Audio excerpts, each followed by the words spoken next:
Бар маселем мен түркчө үйрөнүүгө мына китапты табып алдым. Beraber Türkçe öğrenelim. Edebiyat dünyasında ilk bölümü, yani Module 1, okur yazar mısınız? Tartışalım, ne kadar okuyorsunuz? Sadece geceleri uykuya dalmak için kitap okuyorum. Eskiden bir de otobüste okuyordum ama artık ise arabayla gittiğim için yolda da okuyorum. Açıkçası başka zaman vaktim de olmuyor, aklıma da gelmiyor. Gülşah 20 yaşında. Sadece geceleri keşke uykuya dalmak için, uykunu şakırу үшін, uykuga yenip кету үшін dalmak için. Kitap okuyorum, kitap okuyayım. Eskiden burunları bir de otobüste okuyordum. Avtobusta okuyordum ama artık ise şimdi arabayla gittiğim için, maşinayla gittiğim için yolda da okuyorum. Yolda da okumuyorum. Yolda okumayman. Açıkçası başka zaman aşığında, anığında, негізі başka vakıtları vaktim de yok. Bola verilmeydi, olmuyor. Aklıma da gelmiyor. Oyuma da gelmedi. Deydi Gülşah. Emel 45 yaşında. Ayda 2 kitap okuyorum. Gençken daha da çok okuyordum. Her gün en az 1 saatimi okumaya ayırıyorum. Bu benim için hem dinlendirici hem de çok keyifli. Ayda 2 kitap okuyayım jaz кезінде gençken. Көп okuyordum yedim. Her gün en az 1 saatimi okumaya ayırıyorum. Yani her günü az degенде 1 saatımды okuga bölемін. Bu men үшін демалдыратын және өте қызық zat. Yani қызық hareket. Bu benim için hem dinlendirici hem de çok keyifli. Onur 30 yaşında. Kitap okumak bence çok sıkıcı. Öğrenciyken bile okumuyordum. Film izlemeyi tercih ediyorum. Hiç değilse sonunda ne olacağını görmek için bir sürü zaman harcamaya gerek kalmıyor. Kitap oku menimше өте іш пыстырарлық, sıkıcı. Оқушы кезінде de оқымайтын едім. Кино көргенді таңдаймын, таңдаушы едім. Ең дегенде sonunda ne болатынын білу үшін көп уақытты бөлуге тұрмайды. Қажет қалмайды.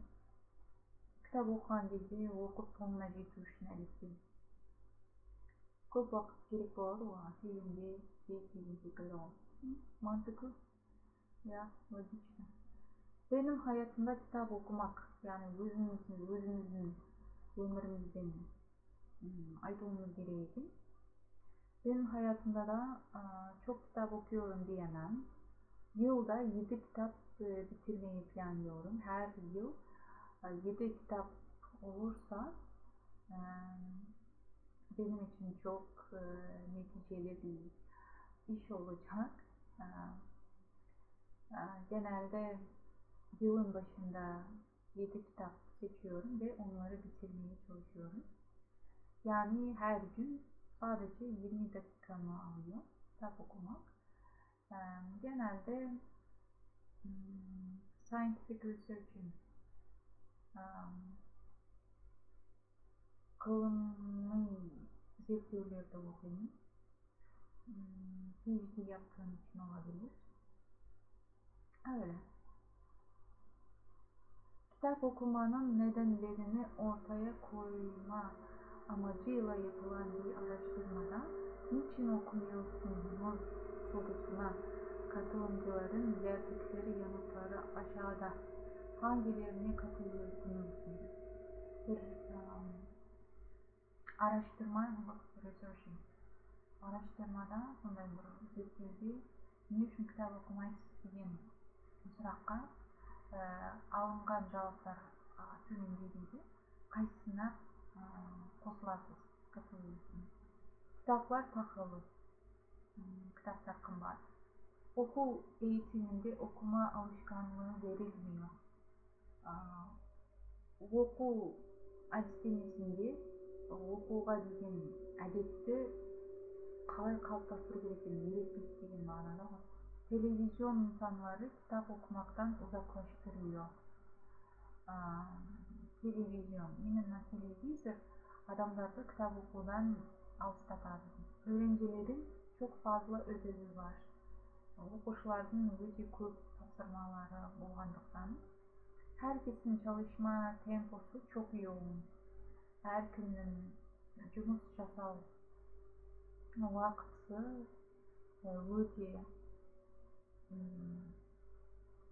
өте көп, яғни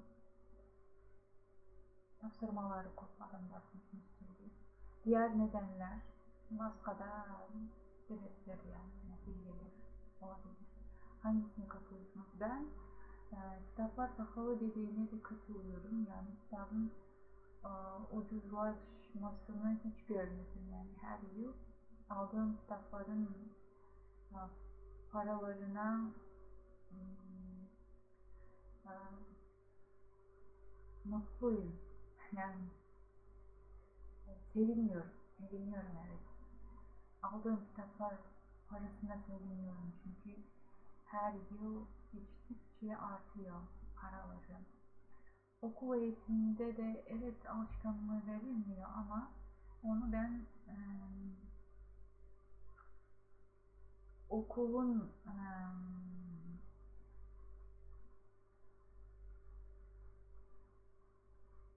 hatası diye görmüyorum. Onu ben ebeveynlerin hatası diyebilirim yani. Onlara çocukluktan kitap okumayı öğretmeliler. Yani evde de öyle bir kural olması lazım yani. Ebeveynlerinle beraber bir zamanlar kitap okumayı öğretmesi lazım diye düşünüyorum. Evet, televizyonun da uzaklaştırmasına katılıyorum. Evet. Ama yine de eğer evde birisi okuyorsa büyüklere bakıp da sen de öyle yapmaya çalışıyorsun diye düşünüyorum. Ve ödev çok. Evet, ödev çok yoğun olduğumuz için de çok zamanımızı ayıramıyoruz maalesef. Ama kitap okumak gerçekten dinlendirici bir, keyifli bir zaman geçirmenin yolu bence. Teşekkürler.